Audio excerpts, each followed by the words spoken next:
இன்றைய முக்கிய நிகழ்வுகள். வில்லியனூர் அருகே +2 பொதுத் தேர்வில் குறைந்த மதிப்பெண்கள் எடுத்ததால் மனமுடைந்த பள்ளி மாணவி தூக்கிட்டு தற்கொலை. போலீசார் வழக்கு பதிவு செய்து விசாரணை. பாஜக ஆட்சியில் உயர்கல்வி நிறுவனங்களில் கருத்துரிமை பறிக்கப்படுவதற்கு கடும் கண்டனம். முற்போக்கு மாணவர் கழகத்தினர் புதுச்சேரியில் ஆர்ப்பாட்டம். பாலியல் பலாத்கார வழக்கில் தொடர்புடைய முன்னாள் பிரதமர் தேவகவுடாவின் பேரன் பிரஜ்வல் ரேவண்ணா எம்பியை கைது செய்ய கோரிக்கை. புதுச்சேரியில் மகிழா காங்கிரசார் சுதேசி மில் அருகே கண்டன ஆர்ப்பாட்டம். காரைக்காலை அடுத்த சுரக்குடியில் அமைந்துள்ள புகழ்பெற்ற ஸ்ரீ அன்பு மாரியம்மன் ஆலயத்தில் நடைபெற்ற தீமிதி திருவிழா. ஏராளமான பக்தர்கள் விரதமிருந்து பூக்குழியில் இறங்கி சுவாமி தரிசனம். இனி விரிவான நிகழ்வுகள். +2 பொதுத் தேர்வில் குறைந்த மதிப்பெண்கள் எடுத்ததால் மனமுடைந்த வில்லியனூரை அடுத்த உதியம்பட்டை சேர்ந்த பள்ளி மாணவி ஒருவர் தூக்கிட்டு தற்கொலை செய்து கொண்ட சம்பவம் அப்பகுதியில் பெருத்த சோகத்தை ஏற்படுத்தியுள்ளது. இது தொடர்பாக போலீசார் வழக்கு பதிவு செய்து தீவிர விசாரணை மேற்கொண்டு வருகின்றனர். வில்லியனூர் அருகே உள்ள உதியம்பட்டு சுபாஷினி நகரை சேர்ந்த ஜெயபால் தனியார் நிறுவனத்தில் வேலை செய்து வருகிறார். இவரது இளைய மகள் மேனகா மரப்பாலம் பகுதியில் உள்ள தனியார் பள்ளியில் 12ஆம் வகுப்பு படித்து அரசு பொதுத் தேர்வை எழுதினார். இந்நிலையில் +2 பொதுத் தேர்வு முடிவுகளில் அவர் 600க்கு 334 மதிப்பெண்கள் எடுத்து தேர்ச்சி பெற்றிருந்தார். குறைந்த மதிப்பெண் எடுத்ததால் மனமுடைந்த மாணவி வீட்டில் யாரும் இல்லாத நேரத்தில் வீட்டின் அறையில் ஃபேனில் தூக்கிட்டு தற்கொலை செய்து கொண்டார். இது குறித்து மாணவி மேனகாவின் தாய் பச்சையம்மாள் கொடுத்த புகாரின் அடிப்படையில் வில்லியனூர் போலீசார் வழக்கு பதிவு செய்து விசாரணை நடத்தி வருகின்றனர். பாஜக ஆட்சியில் உயர்கல்வி நிறுவனங்களில் கருத்துரிமை பறிக்கப்படுவதற்கு கடும் கண்டனம் தெரிவித்து புதுச்சேரியில் முற்போக்கு மாணவர் கழகத்தினர் ஆர்ப்பாட்டத்தில் ஈடுபட்டனர். ஹைதராபாத் பல்கலைக்கழக முனைவர் பட்ட ஆய்வாளர் ரோஹித் வெமுலா கடந்த 2016ஆம் ஆண்டு தற்கொலை செய்து கொண்டார். பல்கலைக்கழக நிர்வாகத்தின் தொடர் அழுத்தம் மற்றும் ஒன்றிய பாஜக அரசின் அழுத்தம் காரணமாகவே அவர் தற்கொலை செய்து கொண்டதாக கூறி மத்திய பல்கலைக்கழகங்களில் மாணவர் அமைப்பினர் போராட்டத்தில் ஈடுபட்டு வந்தனர். தலித் ஆய்வாளர் ரோஹித் வெமுலா தற்கொலை வழக்கில் நீதி வழங்காமல் குற்றம் சாட்டப்பட்டோரை விடுவித்தும் ரோஹித் வெமுலா தலித் அல்ல என்று கூறி ஹைதராபாத் காவல்துறையினர் தற்போது அந்த வழக்கை முடித்து வைத்துள்ளனர். இதற்கு எதிர்ப்பு தெரிவித்தும் புதுச்சேரி பல்கலைக்கழகத்தில் சோமாயனம் என்ற நாடகத்தை அரங்கேற்றிய நாடகத்துறை மாணவர் புஷ்பராஜ் பல்கலைக்கழகத்திலிருந்து நீக்கம் செய்யப்பட்டதை கண்டித்தும் முற்போக்கு மாணவர் கழகத்தின் சார்பில் அண்ணா சிலை அருகே கண்டன ஆர்ப்பாட்டம் நடைபெற்றது. இந்த ஆர்ப்பாட்டத்தில் முற்போக்கு மாணவர் கழகத்தின் மாநில செயலாளர் தமிழ்வாணன் தலைமை தாங்கினார். ஆர்ப்பாட்டத்தில் நிர்வாகிகள் சிவச்சந்திரன், ஆதிரை, உதயபாஸ்கர், தொல்காப்பியன் உள்ளிட்டோர் முன்னிலை வகித்தனர். இந்த ஆர்ப்பாட்டத்தில் விடுதலை சிறுத்தைகள் கட்சியின் முதன்மை செயலாளர் தேவபொடிலன் மற்றும் அமைப்பு செயலாளர் திருமார்கள் ஆகியோர் கலந்து கொண்டு கருத்துரை வழங்கினர். இதில் இந்தியா கூட்டணி கட்சிகளின் மாணவர் அமைப்பு நிர்வாகிகள் மணிமாறன், பிரவீன், உதயராஜ், நௌபல், பெரியார் சிந்தனையாளர் இயக்கம், தீனா உள்ளிட்ட 100க்கும் மேற்பட்டோர் கலந்து கொண்டனர். பாஜக ஆட்சியில் உயர்கல்வி நிறுவனங்களில் கருத்துரிமை பறிக்கப்படுவதை கண்டித்து முழக்கங்கள் ஆர்ப்பாட்டத்தில் எழுப்பப்பட்டன. ரோஹித் வெமுலா வழக்கை தெலுங்கானா காங்கிரஸ் அரசு மறு விசாரணைக்கு உத்தரவிட வேண்டும் என்றும் அதேபோல் புதுச்சேரி பல்கலைக்கழக நாடகத்துறை மாணவர் புஷ்பராஜ் நீக்கத்தை திரும்பப் பெற வேண்டும் என போராட்டத்தின் போது வலியுறுத்தப்பட்டது. பாலியல் பலாத்கார வழக்கில் சிக்கியுள்ள முன்னாள் பிரதமர் தேவகவுடாவின் பேரன் பிரஜ்வல் ரேவண்ணாவை உடனடியாக கைது செய்ய வலியுறுத்தி புதுச்சேரியில் மகிழா காங்கிரசார் ஆர்ப்பாட்டத்தில் ஈடுபட்டனர். முன்னாள் பிரதமர் தேவகவுடாவின் பேரன் பிரஜ்வல் ரேவண்ணா எம்பி முதற்கட்டமாக நடைபெற்ற நாடாளுமன்ற தேர்தலில் பாரதிய ஜனதா கூட்டணியில் ஜனதா தளம் சார்பில் கர்நாடக மாநிலம் ஹசன் தொகுதியில் போட்டியிட்டுள்ளார். இவரது ஆபாச வீடியோக்கள் சமூக வலைதளங்களில் வைரலாக பரவி வருகிறது. இது தொடர்பாக கர்நாடக மாநில போலீசார் அவர் மீது பாலியல் பலாத்கார வழக்கு பதிவு செய்து விசாரணை நடத்தி வருகின்றனர். இந்நிலையில் ரேவண்ணா மற்றும் இந்த வழக்கில் தொடர்புடைய அனைவரையும் உடனடியாக கைது செய்ய வேண்டும். மத்திய பாரதிய ஜனதா அரசில் பெண்களுக்கு உரிய பாதுகாப்பு இல்லை, அவர்களுக்கு பாதுகாப்பு வழங்க வேண்டும் என வலியுறுத்தி புதுச்சேரி மகளிர் காங்கிரஸ் சார்பில் சுதேசி மில் அருகே கண்டன ஆர்ப்பாட்டம் நடைபெற்றது. ஆர்ப்பாட்டத்திற்கு மகிழா காங்கிரஸ் தலைவி பஞ்சம் காந்தி தலைமை தாங்கினார். ஆர்ப்பாட்டத்தில் மகிழா காங்கிரஸ் மாநில சிறப்பு அழைப்பாளர் ரமா வைத்தியநாதன் உட்பட 100க்கும் மேற்பட்ட மகிழா காங்கிரஸ் நிர்வாகிகள் கலந்து கொண்டு மத்திய அரசை கண்டித்து கண்டன முழக்கங்களை எழுப்பினர். வம்பாக்கீரபாளையத்தில் அமைந்துள்ள ஸ்ரீ தேவி கருமாரியம்மன் ஆலயத்தின் 43ஆம் ஆண்டு ஜடல் உற்சவ திருவிழா கொடியேற்றத்துடன் தொடங்கியது. இதனையொட்டி ஏராளமான பக்தர்கள் கரகம் எடுத்து வந்து அம்மனுக்கு அபிஷேகம் செய்து சிறப்பு வழிபாடு நடத்தினர். வம்பாக்கீரபாளையம் திப்ராயப்பேட்டை அந்திரியர் சாந்தி அருள்மிகு ஸ்ரீ தேவி கருமாரியம்மன் ஆலயத்தின் 43ஆம் ஆண்டு ஜடல் உற்சவ விழா 7ஆம் தேதி காலை அனுகே விக்னேஸ்வர பூஜையுடன் தொடங்கியது. தொடர்ந்து ஆலய வளாகத்தில் கணபதி ஹோமம், காப்பு கட்டுதல், சக்தி கரகம், ஊர்வலம் மற்றும் பல்வேறு நிகழ்ச்சிகள் நடைபெற்றன. இதனைத் தொடர்ந்து 10:30 மணிக்கு மேல் 11:30 மணிக்குள் துவஜாரோகணம் எனப்படும் கொடியேற்ற நிகழ்ச்சி நடைபெற்றது. இதனை அடுத்து ஏராளமான பக்தர்கள் கரகம் எடுத்து வந்து அம்மனுக்கு அபிஷேகம் செய்து தீபாராதனை காண்பிக்கப்பட்டது. இதில் ஏராளமான பக்தர்கள் கலந்து கொண்டு ஸ்ரீ தேவி கருமாரி அம்மனை வழிபட்டனர். இதற்கான ஏற்பாடுகளை ஆலய கமிட்டி நிர்வாகிகள், மகளிர் குழு, ஊர் பொதுமக்கள் மற்றும் வந்தே மாதரம் இளைஞர் நற்பணி மன்றத்தினர் சிறப்பாக செய்திருந்தனர்.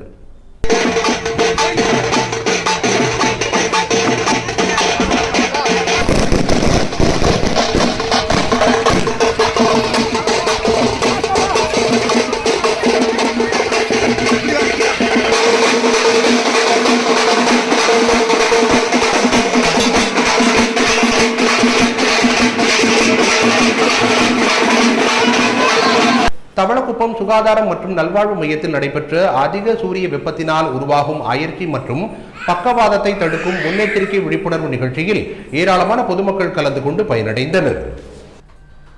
புதுச்சேரி அரசின் நலவடித்துறை தவளக்குப்பம் சுகாதாரம் மற்றும் நல்வாழ்வு மையத்தின் சார்பில் அதிக சூரிய வெப்பத்தினால் உருவாகும் அயற்சி மற்றும் பக்கவாதத்தை தடுப்பதற்கான முன்னெச்சரிக்கை விழிப்புணர்வு நிகழ்ச்சி தவளக்குப்பம் சுகாதாரம் மற்றும் நல்வாழ்வு மையத்தில் நடைபெற்றது. நிகழ்ச்சியில் அனைவரையும் சுகாதார உதவியாளர் ஜவஹர் வரவேற்றார். செவிலிய அதிகாரிகள் ஜமுனா ராணி, கிராமப்புற சுகாதார மேற்பார்வையாளர் பவுனாம்பாள், கிராமப்புற செவிலியர் கலாவதி ஆகியோர் முன்னிலை வகித்தனர். நிலையத்தின் மருத்துவ அதிகாரி அஸ்மா பொதுமக்களிடையே பேசுகையில், ஹீட் ஸ்ட்ரோக் என்பது உடலின் வெப்பம் அதிகரிப்பதால் ஏற்படும் அவசர மருத்துவ நிலை என்றும், உடலின் வெப்பநிலை 104 ஃபாரன்ஹீட் அல்லது 40 டிகிரிக்கு அதற்கும் அதிகமாக உயரும்போது ஹீட் ஸ்ட்ரோக்கை ஏற்படுத்தும் என்றும், பாதிக்கப்பட்டவர் அவசர முதலுதவி சிகிச்சையை பெறாவிட்டால் நிரந்தர பக்கவாதம், தசை, மூளை, சிறுநீரகங்கள், இதய பாதிப்புகள், அதிகபட்சமாக மரணம் என ஏற்படுத்தக்கூடிய அபாயம் இதில் உள்ளதாக குறிப்பிட்டார். ஹீட் ஸ்ட்ரோக் யாருக்கு அதிக ஆபத்து என்பதை குறிப்பிட்ட அவர், குழந்தைகள் மற்றும் சிறு குழந்தைகள் மற்றும் முதியவர்கள், அதாவது 65 வயதிற்கு மேற்பட்டவர்கள், நீண்ட நேரம் சூரிய ஒளியில் இருப்பவர்கள், இதயம் அல்லது நுரையீரல் நோய்களால் பாதிக்கப்பட்ட நோயாளிகள் மற்றும் பிபி மருந்துகள், மனசோர்வு மருந்துகள், அதிகப்படியான இருமல் மற்றும் சளி மருந்துகள் போன்ற மருந்துகளின் உட்கொள்பவர்களுக்கு வர வாய்ப்பு உள்ளது என்றும் அவர் தெரிவித்தார். தொடர்ந்து மருத்துவ அதிகாரி பாலசுப்ரமணியன் கூறுகையில், தளர்வான மெல்லிய பருத்தி ஆடைகளை உடுத்த வேண்டும் என்றும், வெயிலில் செல்லும் போது குடை, தொப்பி, குளிரூட்டும் கண் கண்ணாடி அணிந்து செல்ல வேண்டும் எனவும், அதிக அளவில் தண்ணீர் பருக வேண்டும், மோர், எலுமிச்சை சாறு இவற்றுடன் சிறிதளவு உப்பு கலந்து பருக வேண்டும் அல்லது இளநீர் பருக வேண்டும், குழந்தைகளை வெயிலில் அழைத்து செல்லும் போது அதிக அளவில் தண்ணீர் குடிக்க வைக்க வேண்டும், குறிப்பாக இறுக்கமான ஆடைகளை அணியக்கூடாது, காலை 11 மணியிலிருந்து மாலை 4 மணி வரை தேவையில்லாமல் வெளியே வரக்கூடாது என அறிவுறுத்தினார். நிறைவாக சுகாதார உதவி ஆய்வாளர் இளஞ்செழியன் நன்றி கூறினார். நிகழ்ச்சியில் ஏராளமான பொதுமக்கள் கலந்து கொண்டு பயனடைந்தனர். நிகழ்ச்சியில் கலந்து கொண்ட அனைவருக்கும் விழிப்புணர்வு கையேடுகள் வழங்கப்பட்டன.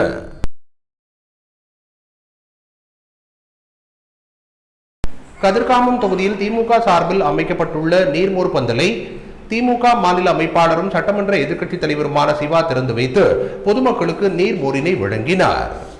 புதுச்சேரியில் நாளுக்கு நாள் வெயிலின் தாக்கம் அதிகரித்து வருகிறது. இந்நிலையில் பொதுமக்கள் நலனை கருத்தில் கொண்டு திமுக சார்பில் மாநிலம் முழுவதும் நீர்மோர் பந்தல்கள் அமைத்து பொதுமக்களுக்கு இலவசமாக நீர்மோர் வழங்கப்பட்டு வருகிறது.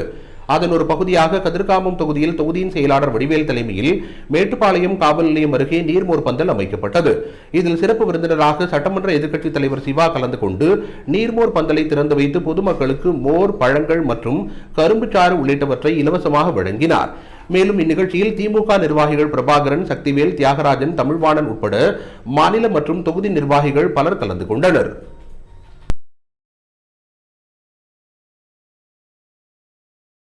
கரிக்கலாம்பாக்கத்தில் இயங்கி வரும் SRK மேல்நிலைப்பள்ளி மாணவர்கள் +2 பொதுத் தேர்வில் 100% தேர்ச்சி பெற்று சாதனை புரிந்துள்ளனர். புதுச்சேரி மாநிலம் கரிக்கலாம்பாக்கம் SRK மேல்நிலைப்பள்ளி தொடர்ந்து 12ஆம் வகுப்பு பொதுத் தேர்வுகளில் சிறந்த மதிப்பெண்கள் பெறுவதோடு மட்டுமல்லாமல் தொடர்ந்து 100% தேர்ச்சி பெற்று நகர்ப்புற பள்ளிகளுக்கு இணையாக சாதனை புரிந்து வருகிறது. தற்பொழுது வெளியாகியுள்ள 12ஆம் வகுப்பு பொதுத் தேர்வில் சிறந்த மதிப்பெண்களுடன் 100% தேர்ச்சி பெற்றதை தொடர்ந்து நடைபெற்ற 12ஆம் வகுப்பு பொதுத் தேர்வில் SRK மேல்நிலைப்பள்ளி மாணவி R. புவனேஸ்வரி 94% மதிப்பெண்கள் பெற்று முதலிடத்தையும், மாணவி I. செல்வநாயகி 91% மதிப்பெண்கள் பெற்று 2ஆம் இடத்தையும், மாணவன் M. வெங்கட்ராமன் மற்றும் மாணவி S. ஜான்சி 88% மதிப்பெண்கள் பெற்று 3ஆம் இடத்தையும் பிடித்தனர். அதிக மதிப்பெண்கள் பெற்று சாதனை புரிந்த மாணவ மாணவியர்களுக்கு பள்ளி தாளாளர் டாக்டர் திரு டி. மகேந்திரன் அவர்கள் பொன்னாடை மற்றும் பூங்கொத்து அளித்து கௌரவித்தார். மேலும் 22 மாணவர்கள் டிஸ்டிங்ஷனில் தேர்ச்சியும் மற்றும் 29 மாணவர்கள் ஃபர்ஸ்ட் கிளாஸில் தேர்ச்சியும் பெற்றுள்ளனர் என்பது குறிப்பிடத்தக்கது. தேர்வு முடிவுகள் அனைத்து மாணவர்களுக்கும் பெற்றோர்களுக்கும் மிகுந்த மன மகிழ்ச்சியை ஏற்படுத்தியதை தொடர்ந்து பெற்றோர்கள் அவர்தம் பிள்ளைகளின் கல்வி நலனிற்காக அனைத்து விதமான சூழ்நிலைகளிலும் அவர்களின் கல்வியை மேம்படுத்துவதற்கும் பொதுத் தேர்வுகளில் நல்ல மதிப்பெண்கள் பெறுவதற்கும் அயராது பாடுபட்ட நிர்வாகத்திற்கும் ஆசிரியர்களுக்கும் நன்றி தெரிவித்தனர். இந்நிகழ்ச்சிக்கு வருகை புரிந்த அனைவருக்கும் பள்ளி தாளாளர் இனிப்புகளை வழங்கி நிறைவு செய்தார். கூடப்பாக்கத்தில் இயங்கி வரும் ஜவஹர் மேல்நிலைப் பள்ளியில் +2 பொதுத் தேர்வில் முதலிடங்களை பிடித்த மாணவ மாணவிகளுக்கு பள்ளியின் தாளாளர் மற்றும் முதல்வர் ஆகியோர் பொன்னாடை போர்த்தியும் இனிப்பு வழங்கியும் வாழ்த்துக்களை தெரிவித்தனர். கூடப்பாக்கம் ஜவஹர் மேல்நிலைப் பள்ளியில் 12ஆம் வகுப்பு மாணவர்கள் கடந்த 2023-2024 கல்வியாண்டில் தேர்வு எழுதிய 91 மாணவர்களில் 90 மாணவர்கள் தேர்ச்சி பெற்றுள்ளனர். இதில் ஜீவானந்தம், மெஹபுனிஷா ஆகிய இருவரும் 600க்கு 577 மதிப்பெண்கள் பெற்று பள்ளி அளவில் முதலிடம் பெற்றுள்ளனர். சுபிக்ஷா, மௌலிஷ் ஆகிய இருவர் 569 மதிப்பெண்கள் பெற்று 2ஆம் இடம் பெற்றுள்ளனர். கமலஸ்ரீ என்கிற மாணவி 563 மதிப்பெண்கள் பெற்று 3ஆம் இடமும், 561 மதிப்பெண்கள் பெற்று நந்தினி என்ற மாணவி 4ஆம் இடமும் பெற்றுள்ளனர். 558 மதிப்பெண்கள் பெற்று கலைமதி என்கிற மாணவி 5ஆம் இடத்தை பிடித்துள்ளார். சிறப்பிடம் பெற்ற மாணவர்களை பள்ளியின் நிறுவனர் ராமசிவராஜன் மற்றும் பள்ளியின் முதல்வர் அஞ்சலாட்சி சிவராஜன் ஆகியோர் இனிப்புகள் வழங்கியும் பொன்னாடை அணிவித்தும் வாழ்த்துக்களை தெரிவித்தனர். மேலும் பள்ளியின் நிர்வாகம் சார்பில் பள்ளியின் முதல்வர் திருமதி சாந்தி மற்றும் துணை முதல்வர் பாஸ்கரன் மற்றும் வெற்றிக்கு துணையாக நின்ற இருபால் ஆசிரியர்களுக்கும் பொன்னாடை அணிவித்து கௌரவிக்கப்பட்டது.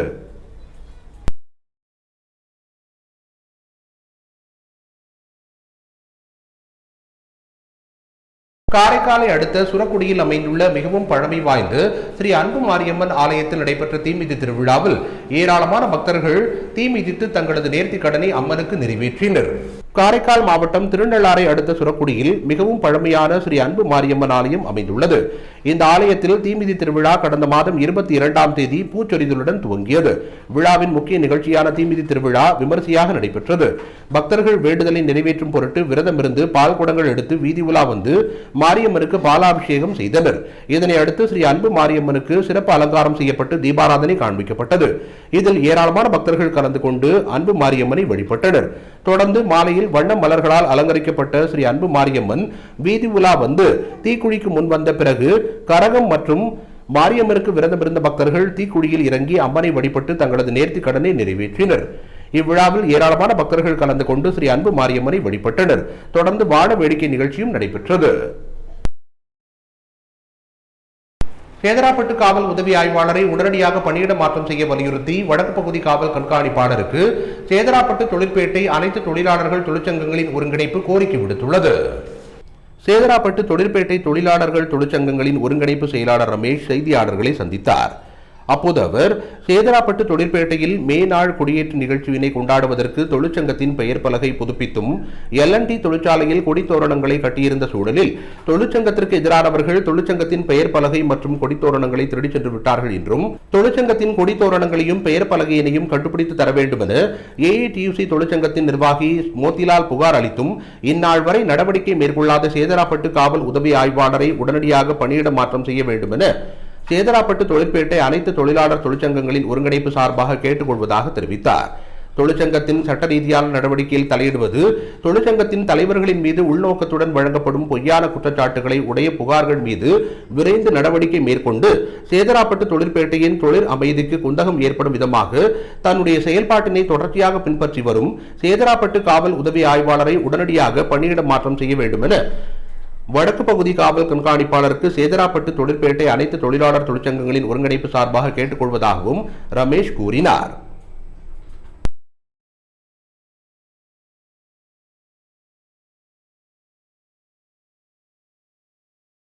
கவுண்டம்பாளையம் முத்துரத்தின அரங்கம் மேல்நிலைப்பள்ளி +2 பொதுத் தேர்வில் 100% தேர்ச்சி பெற்று சாதனை புரிந்துள்ளது. புதுச்சேரி கவுண்டம்பாளையம் முத்துரத்தினம் அரங்கம் மேல்நிலைப்பள்ளி 12ஆம் வகுப்பு பொதுத் தேர்வில் 100% தேர்ச்சி பெற்று சாதனை புரிந்துள்ளது. பள்ளி அளவில் சாதனை படைத்த மாணவர்களுக்கு பள்ளியின் தாளாளர் மருத்துவர் ரத்ன ஜனார்த்தனன் மற்றும் புதுச்சேரி மாநில கொஜோரியோ கராத்தே சங்க மாநில செயலாளர் கராத்தே சுந்தரராஜன் ஆகியோர் பொன்னாடை போர்த்தி இனிப்பு வழங்கி பாராட்டுகளை தெரிவித்து வாழ்த்துக்களை தெரிவித்தனர். பள்ளி அளவில் வருண் முதலிடத்தையும், காமேஷ் 2ஆம் இடத்தையும், ஆகாஷ் 3ஆம் இடத்தையும் பெற்று சாதனை படைத்தார். மேலும் மாணவர் வருண் பிரெஞ்சு பாடத்தில் 100 மதிப்பெண்களும், கணினி அறிவியலில் 100 மதிப்பெண்களும், கணிதத்தில் 97 மதிப்பெண்களும், வேதியியலில் 92 மதிப்பெண்களும் பெற்றார். மாணவர் காமேஷ் பொருளியலில் 94 மதிப்பெண்களும், கணக்கு பதிவியலில் 92 மதிப்பெண்களும், வணிகவியலில் 91 மதிப்பெண்களும் பெற்றார். மாணவர் குபேரன் பிரெஞ்சு பாடத்தில் 98 மதிப்பெண்களும், கணினி அறிவியலில் 90 மதிப்பெண்களும் பெற்றுள்ளார் என்பது குறிப்பிடத்தக்கது. லால்பேட்டையில் இயங்கி வரும் விவேகானந்தா மேல்நிலைப்பள்ளி +2 பொதுத் தேர்வில் 100% தேர்ச்சி பெற்று சாதனை புரிந்துள்ளது. லால்பேட்டை செல்லப்பெருமாள்பேட்டையில் இயங்கி வரும் விவேகானந்தர் மேல்நிலைப் பள்ளியில் +2 பொதுத் தேர்வு எழுதிய 225 மாணவர்களும் தேர்ச்சி பெற்று 100% தேர்ச்சி பெற்று சாதனை புரிந்துள்ளனர்.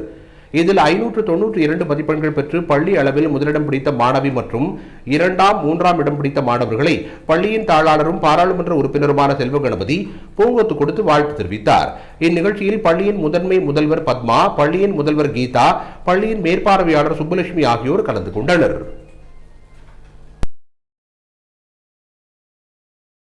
புதுச்சேரியில் மாணவ மாணவிகளுக்கு தேவையான கல்வி உபகரணங்களை வழக்கறிஞர் ஐயப்பன் வழங்கி மாணவர்களுக்கு வாழ்த்துக்களை தெரிவித்தார். புதுச்சேரியில் மாணவ மாணவிகளுக்கு தேவையான கல்வி சார்ந்த உபகரணங்களை வழக்கறிஞர் ஐயப்பன் தன்னுடைய அலுவலகத்தில் வந்து பெயர்களை பதிவு செய்த மாணவர்களுக்கு தேவையான கல்வி சார்ந்த உபகரணங்களை மாணவர்கள் மற்றும் அவர்களுடைய பெற்றோர்களுக்கு தொடர்ந்து வழங்கி வருகிறார். அதற்கான துண்டு பிரசுரங்களையும் அவர் வழங்கி வருகிறார். அதனை பார்த்து புதுச்சேரியில் பல்வேறு இடங்களிலிருந்து பதிவு செய்த மாணவர்கள் கல்வி சார்ந்த உபகரணங்களை பெற்று வருகின்றனர்.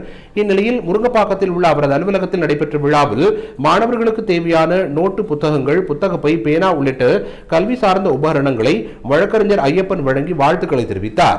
அதன் தொடர்ச்சியாக ஏழை எளிய மாணவர்கள், பெற்றோர்களால் கைவிடப்பட்டவர்கள், தந்தையை இழந்து வாடும் மாணவர்களுக்கு உண்மையிலேயே கல்வி சார்ந்த உபகரணங்களை வாங்க முடியாமல் தவிக்கும் மாணவர்கள் மற்றும் அவர்களுடைய பெற்றோர்கள் மற்றும் அவர்களுடைய உறவினர்கள் தொலைபேசியில் தொடர்பு கொண்டால் 1 வாரத்திற்குள் கல்வி சார்ந்த உபகரணங்கள் அவருடைய வீட்டிற்கு வந்து தரப்படும் என ஐயப்பன் உறுதியளித்துள்ளார்.